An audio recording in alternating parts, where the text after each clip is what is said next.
আছে এখানে। আর এক বছরতে এটা বিজেপি সরকার আয়া আমরা তারা ভাঙতে চায় কেমন ধর্মে নাতে ধর্ম ভাষা এইসব কইরা। ত্রিপুরার আগেও তো ছিল, আমরা ত্রিপুরা চাউল ছিল, সব কমিউনিটি ছিল, মণিপুরি, মুসলিম, অনেক ধর্ম জাতি ভাষার লোক এখানে থাকতো। ভারতের সময় তো দাঙ্গা ভাষা কিছু হইতো না। সিপিএম এর সরকার সময় থেকে দশদেব এটা আরম্ভ করলো, আর তারপরে সিপিএম তো এটা করছে, তারপরে বিজেপি এখন এটাই করতে আছে। আপনি জানেন ইতিহাস তো সবাই আপনি জানেন, আগে ভারতের সময়তে যে কিছু আমরা এখানে হচ্ছে, আপনার এয়ারপোর্ট, উজাইতা প্যালেস আছে, অনেক কিছু, স্কুল, কলেজ, হসপিটাল, গ্রামে ওই সময়তে আমার কাছে রেকর্ড আছে 1901-এ ত্রিপুরাতে 140 স্কুল ছিল, অনেক কিছু ছিল, হসপিটাল 500, চিকিৎসা জায়গা। এখন কি হসপিটাল আছে, ডক্টরও নাই।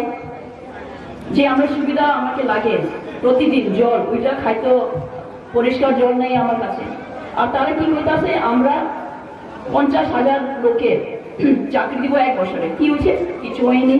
স্মার্টফোন আর কি চিফ মিনিস্টারের কি দিমাগ, পানের দোকান খুলো, দুধ ধো, ওইটা যে হাঁস আছে, হাঁসে রুদ্রসাগরে জলে ফালাই দিব, ওইখানে অক্সিজেন ওইটা হইব, এটা ভালো।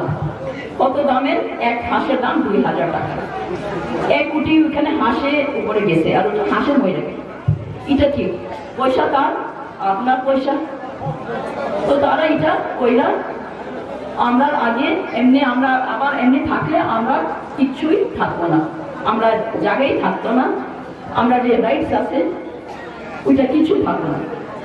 আর এখন তারা সব থেকে খারাপ বিল পাস করতে চাইতে আছে, সিএবি, সিটিজেনশিপ অ্যামেন্ডমেন্ট বিল।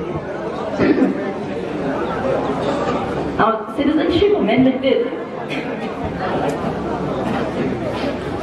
এটা বিল আছে যেতে বাইরে থেকে, বাংলাদেশ, পাকিস্তান, আফগানিস্তান থেকে অন্য ধর্মের লোক, মুসলমান ছাইরা, তারাকে আমরা ওইটা আছে ত্রিপুরায় আসো, ইন্ডিয়াতে আসো, এখানে বসো, আপনাকে সব কিছু আমরা দিব, ঘর, চাকরি, জমিন, সব কিছু দিব।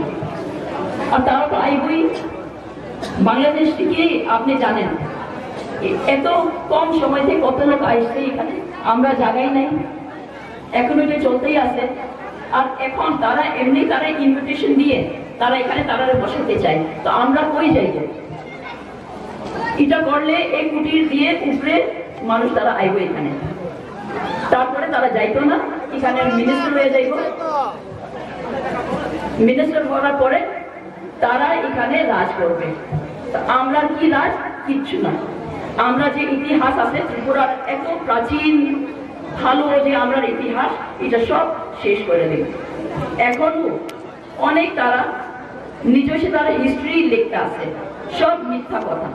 আর এখন এটা মিথ্যারে গভর্নমেন্ট, মিথ্যারে সরকার, তারা কি সার্ভ করবো আমরাকে? আমি একলা আমি বলি না, সবজন জানে আইপিএফটি আর বিজেপি তারা মাফিয়ার সরকার।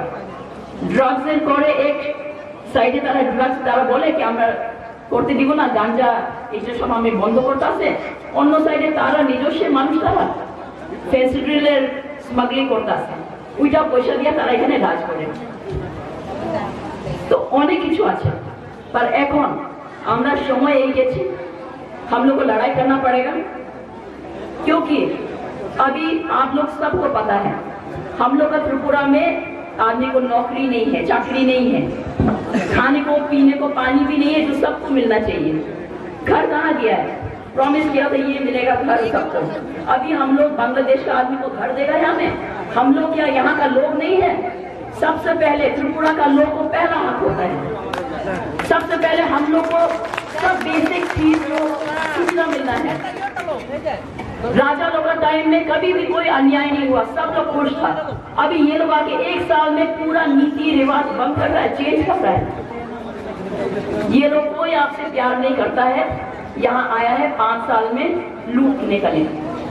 अभी ज्यादा देर हम लोग रुकने से बहुत देर हो जाएगा, फिर हम लोग कुछ नहीं कर सकेंगे। ये इलेक्शन दूसरे इलेक्शन का जैसा नहीं है, क्योंकि इस इलेक्शन में अगर बीजेपी आ गया और वो लोग ये CAB को पास करता है, तब हम लोग कहीं का नहीं रहेगा, पूरा नॉर्थ ईस्ट खत्म हो जाएगा।